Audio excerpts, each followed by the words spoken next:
Bonjour et bienvenue pour ce nouveau Click and Coffee. À l'heure où les centres commerciaux de plus de 20 000 m² sont toujours fermés et que les soldes d'hiver ont été finalement assez mitigés, nous avons souhaité faire le point avec l'une des fédérations majeures, l'Alliance du commerce.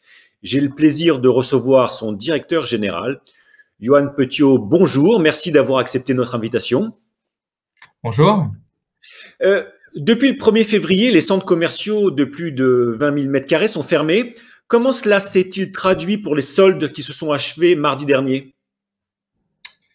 Pour tous ceux qui sont fermés depuis le 31 janvier, les soldes se sont finalement arrêtés au bout de 10 jours. Donc, on ne peut pas véritablement parler de période de soldes pour tous ces acteurs-là, puisque dans les points de vente fermés, en tout cas, les soldes 2021 n'auront duré que 10 jours.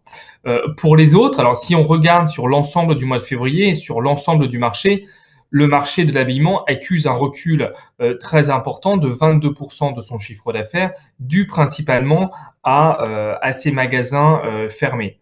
Si on regarde maintenant uniquement le champ des magasins qui sont restés ouverts, le mois de février enregistre sur notre panel que l'on suit avec Retailint une augmentation du chiffre d'affaires de l'ordre de 28%. Alors, 28%, ça peut paraître élevé, mais il n'y a pas de quoi crier victoire ou être satisfait. Pourquoi? Parce que ce 28%, il s'explique assez facilement. D'abord, par le décalage des soldes. L'année dernière, en 2020, les soldes, rappelez-vous, avaient eu lieu quasi exclusivement sur le mois de janvier. Là, elles ont eu lieu quasi exclusivement sur le mois de février. Donc, il y a un vrai décalage d'activité. Et il y a eu aussi un léger report de consommation des sites fermés vers les sites ouverts. Et si on regarde, par contre, maintenant, sur les 2 mois, le mois de janvier et le mois de février, pour les magasins ouverts, encore une fois, le marché est en recul de près de 8%, ce qui marque encore la fragilité de notre marché pour ce début d'année. Justement, vous aviez commencé à l'évoquer. Est-ce que la fermeture des centres commerciaux a bénéficié au centre-ville ou au retail park? Oui, nous observons un léger report de consommation des sites fermés où les clients n'ont pas pu se rendre dans les grands centres commerciaux, dans les grands magasins. Donc, ils se sont rendus pour partie davantage, c'est vrai, dans les commerces de centre-ville qui connaissent une hausse d'activité en février de l'ordre de plus 30%, dans notre panel, encore une fois, que l'on suit avec Retailint, ainsi que dans les zones d'activité commerciale en périphérie, c'est-à-dire toutes les zones qui sont à ciel ouvert et qui sont aujourd'hui faciles d'accès pour les clients. Certaines fédérations évoquaient qu'elles n'avaient plus de contact aujourd'hui avec le gouvernement. Aujourd'hui, est-ce que vous avez quand même un début de visibilité sur une prochaine éventuelle réouverture des centres commerciaux? Alors, 2 choses dans votre question. D'abord, est-ce qu'on échange avec le gouvernement? Oui, nous avons continué les échanges tout au long du mois de février avec les pouvoirs publics, avec Bercy, pour justement essayer d'apporter une aide adaptée et ciblée à tous les commerces qui sont aujourd'hui fermés. Et on le disait tout à l'heure, ce sont plus de 25 000 points de vente qui sont aujourd'hui fermés dans les grands magasins et centres commerciaux de plus de 20 000 m². Et donc, on espère maintenant que des annonces vont être faites très rapidement pour donner de la visibilité à ces entreprises sur les aides qu'elles percevront. Le deuxième point, vous l'avez dit, qui est extrêmement important pour l'ensemble des acteurs, c'est quand est-ce que nous allons réouvrir.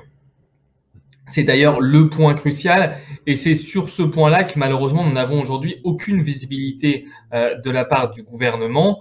Nous voyons que le mois de mars est un mois qui risque d'être très incertain sur le plan sanitaire, mais il faut quand même, malgré tout, c'est ce que nous disons au gouvernement, il faut malgré tout donner de la visibilité aux enseignes. Même si la réouverture ne doit être que dans 15 jours, 3 semaines, 1 mois, il faut pouvoir donner cette visibilité aux acteurs économiques. C'est extrêmement important pour leur permettre de s'organiser. Par exemple, dans le secteur de la mode, nous sommes actuellement en plein lancement des nouvelles collections. C'est extrêmement important dans la gestion des stocks, dans la gestion de ces collections, de pouvoir savoir combien de temps nous allons rester fermés. Et donc, cet effort de visibilité, même s'il n'est pas simple pour le gouvernement, nous le comprenons bien, il faut absolument qu'on puisse le faire pour essayer de rassurer toutes les entreprises et leur donner les moyens de s'organiser. Euh, J'aimerais vous demander une réaction quant à l'annonce de la fermeture de plusieurs magasins Comptoir des Cantonniers et Princesse Tam Tam. C'est le même groupe. Est-ce symptomatique de ce que traverse aujourd'hui le secteur de l'habillement? Oui, alors il m'est difficile de m'exprimer sur un cas particulier, mais ce que l'on peut dire, c'est que cette crise, on ne peut pas fermer 3 mois en 2020, refermer un mois en 2021, perdre plus de 20% de notre chiffre d'affaires sur l'année dernière et que ce n'est pas de conséquences économiques et sociales, malheureusement. Il faut bien avoir en tête que d'ores et déjà, notre secteur souffrait d'une crise structurelle de transformation de son marché depuis maintenant 10 ans. Mais la crise sanitaire que nous connaissons, elle est exceptionnellement violente, forte. Donc bien sûr qu'elle aggrave toutes les situations des entreprises et qu'elle a des conséquences économiques et sociales. L'année dernière, dans notre secteur, ce sont déjà plus de 7 à 8 000 emplois qui ont été supprimés sur une année. Et malheureusement, on craint que ça perdure cette année en raison de la poursuite de l'épidémie. Vous évoquiez la nécessité d'aide ciblée. De quel type d'aide aujourd'hui le secteur aurait besoin? Bah, il faut absolument des aides qui permettent aux entreprises d'abord de faire face à leurs charges parce qu'elles n'ont pas de recettes, donc il faut qu'elles aient le minimum de charges possible. Alors bien sûr, il y a l'activité partielle qui aide sur le volet salaire, mais il y a toutes les autres charges que doivent payer les enseignes tous les mois, que ce soit les loyers, les factures d'électricité de leur magasin, la maintenance, les charges locatives, enfin toutes ces charges-là qui doivent être prises en charge. Il faut aussi indemniser les entreprises sur leur perte d'activité et voir ce qu'il est possible de faire sur ce sujet. Et puis, il y a aussi le point important dans notre secteur de la mode qui est les stocks. Nous en avons parlé au tout début. Les soldes ont été moins bonnes que l'année dernière. Certains acteurs ont encore des stocks importants. Il faut voir, et nous en discutons encore avec le gouvernement, voir quelles mesures pourraient être prises pour soutenir les entreprises sur le sujet des stocks. Je comprends. Vous avez demandé récemment la suppression de l'article 7 du projet de loi climat. Vous avez été rejoint par la Fédération française de la franchise et la Fédération du commerce coopératif et associé. Est-ce que vous pouvez nous en expliquer la raison? Oui, cet article 7 du projet de loi Convention climat, pour ceux qui ne le connaîtraient pas précisément, est un article qui donne la possibilité aux élus locaux, aux maires en l'occurrence, de réglementer non plus l'extérieur du magasin, c'est-à-dire les vitrines, les publicités et les enseignes qui sont mises à l'extérieur du magasin, mais de réglementer maintenant les publicités et les enseignes mises à l'intérieur des magasins, derrière la vitrine et qui resteraient visibles de la rue.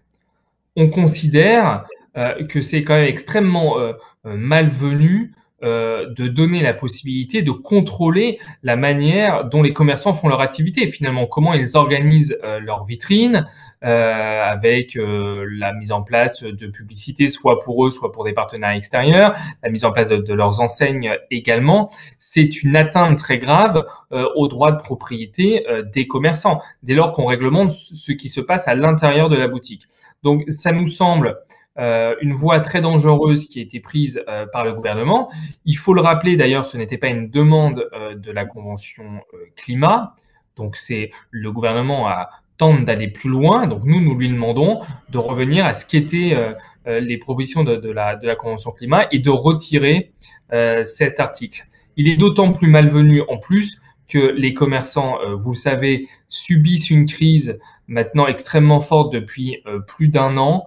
Je crois c'est pas le moment de leur rajouter à la fois une contrainte administrative parce qu'il faudra qu'ils déclarent toutes les enseignes qu'ils mettent à l'intérieur de leur vitrine, mais en plus potentiellement une nouvelle charge fiscale parce que notre crainte est qu'à l'avenir, toutes ces publicités et enseignes mises à l'intérieur du magasin soient aussi taxées à la taxe sur les enseignes. Donc pour toutes ces raisons, nous sommes extrêmement opposés à la mesure présentée par le gouvernement et nous espérons que les débats au Parlement permettront de faire évoluer le texte.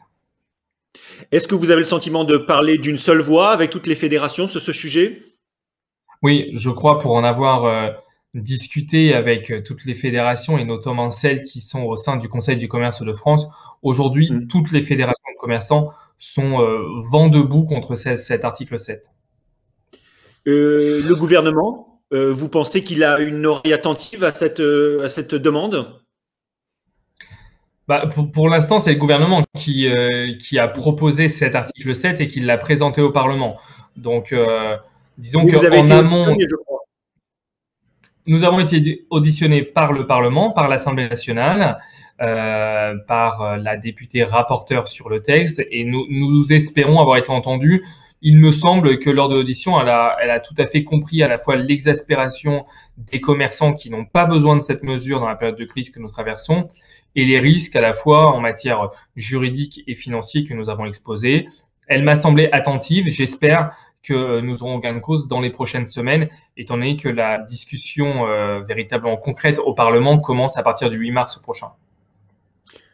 Merci à vous, Johan Potio, d'avoir répondu à nos questions. À très bientôt pour un nouveau Click & Coffee. D'ici là, n'hésitez pas à aller piocher des infos ou visionner nos replays sur l'application MyCDRC.